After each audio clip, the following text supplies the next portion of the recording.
High, hello. Life diaries with होममध्ये मी तुमचं मनापासून स्वागत करते आणि तुमचंही जी गॅस शेगडी ती अशी चिकट, तेलकट आणि खूप खराब झाली का, अगदी हट्टी डाग याच्यावर बसलेले असतील, तर आजचा हा डीप क्लीनिंग व्हिडिओ तुमच्यासाठीच खास आहे आणि तुम्ही जर पहिल्यांदा या चॅनलला व्हिजिट करत असाल, तर नक्की चॅनल सबस्क्राईब करा. कारण की या चॅनलवर तुम्हाला अशाच प्रकारचे युजफुल जे व्हिडिओ ते बघायला मिळतील.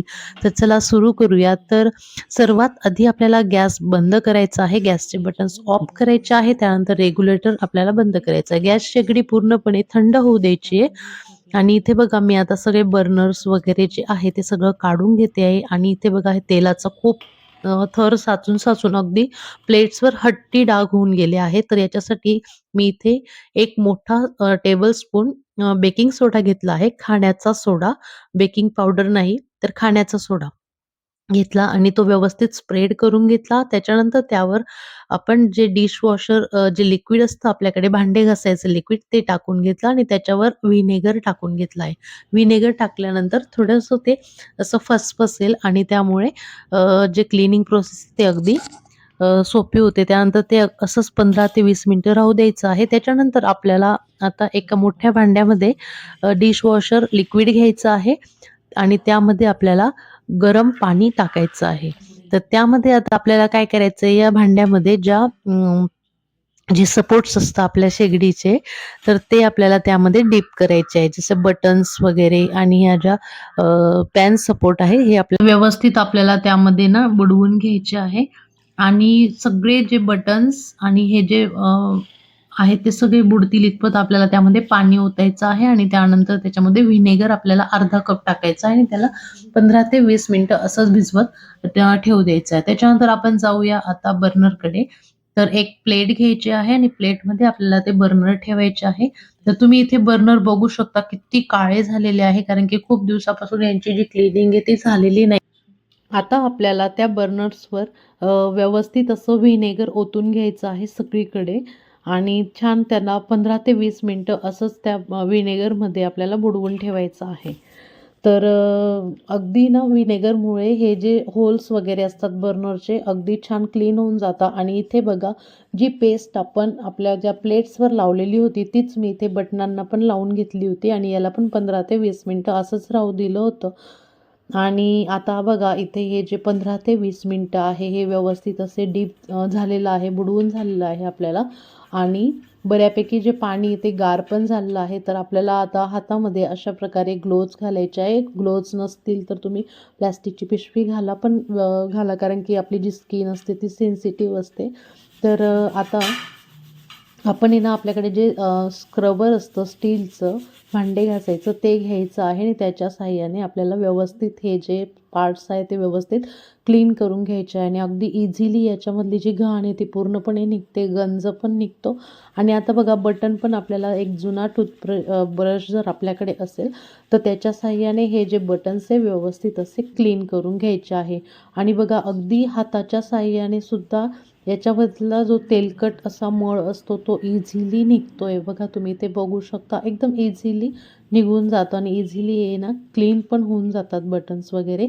आणि बटन्सची जी क्लिनिंग आहे ना तर ती करणं खूप गरजेचं असतं, कारण की बटन्स व्यवस्थित क्लीन केलं ना तर आपला जो गॅस आहे तो व्यवस्थित चालायला मदत होते. गॅस अगदी स्मूथ चालतो, व्यवस्थित ऑपरेटसुद्धा होतो आणि व्यवस्थित हे जर क्लिनिंग झाल्यानंतर आपल्याला पाण्याखाली व्यवस्थित हे स्वच्छ असे धुवून घ्यायचे आहे. तर इथे तुम्ही बघू शकता, इथे मी व्यवस्थित धुते. तर अगदी छान आणि व्यवस्थित हे डीप क्लीन होऊन गेले आहे. अगदी चिकटपणा वगैरे पूर्णपणे याचा निघून जातो आणि बटन्स पण तुम्ही बघू शकता इझिली जे घाण होती ती निघून गेली आणि अगदी छान चमकून जातं. हे सगळे जे पार्ट्स आहे गॅसचे व्यवस्थित असे निघून जातात. तर मी अवश्य सांगेन तुम्ही ही जी डीप क्लीनिंग आहे ना एकदा म्हणजे 1 महिन्यातून तरी व्यवस्थित असा जो गॅस आहे आपला तो व्यवस्थित आपण डीप क्लीनिंग केलाच पाहिजे. तर तो अगदी व्यवस्थित राहतो आणि आपल्याला म्हणजे एकदम खूप मोठी जी डीप क्लीनिंग असते ती आपली वाचते. तर आता बघा इथे ना मी ज्या प्लेट्स आपण जी प्लेट्सवर जी पेस्ट लावली होती तर ती मी स्टीलच्या स्क्रबरने व्यवस्थित घासून घेतली होती. अगदी 5 ते 7 मिनिटात ते व्यवस्थित निघून गेलं. पण ती जी क्लिप आहे ती शूट करायची राहून गेली.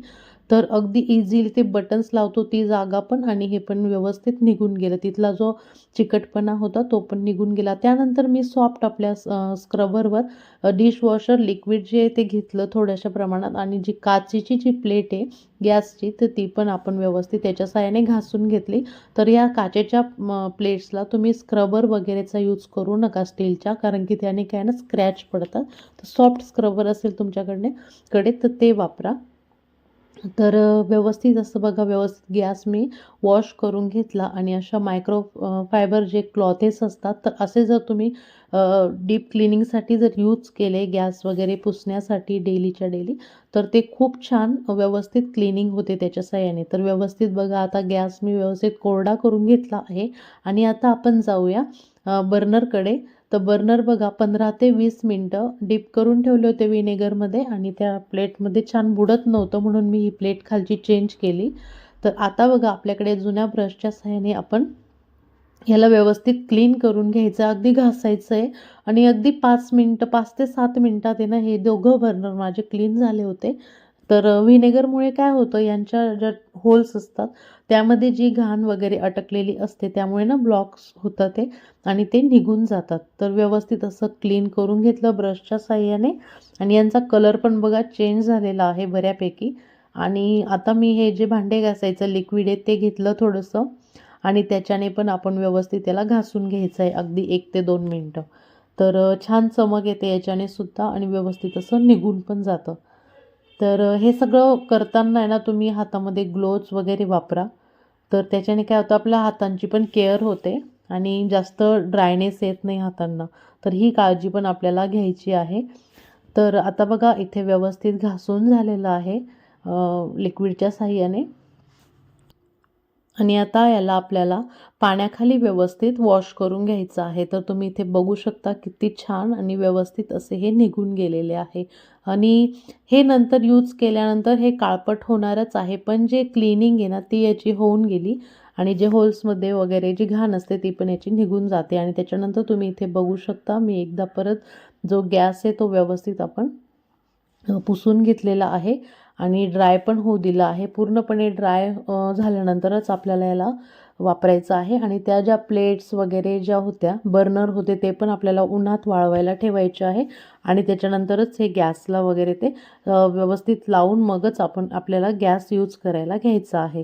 तर तुम्ही इथे बघू शकता, अगदी 80 ते 85% आज जी एवढ्या या जुन्या गॅसची डीप क्लिनिंग झालेली आहे. जवळजवळ 12 ते 13 वर्ष जुना हा गॅस आहे आणि त्यामुळे याला खूपच म्हणजे असे हट्टी डाग होऊन गेलेले होते.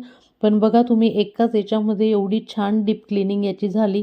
अगदी थोडे थोडे हे जे काळे काळे डाग आहे हे थोडे अजून निघण्यासाठी आपल्याला अजून एकदा जर व्यवस्थित डीप क्लिनिंग केली तर तेव्हा ते निघून जातील. तर तुम्हाला जर ही मोठी डीप क्लिनिंग टाळायची असेल तर रोजच्या रोज तुम्ही गॅस जो आहे तो व्यवस्थित क्लीन करा, ओल्या कपड्याने त्याला पुसा. तर चला मंडळी, आजचा व्हिडिओ तुम्हाला आवडला असेल तर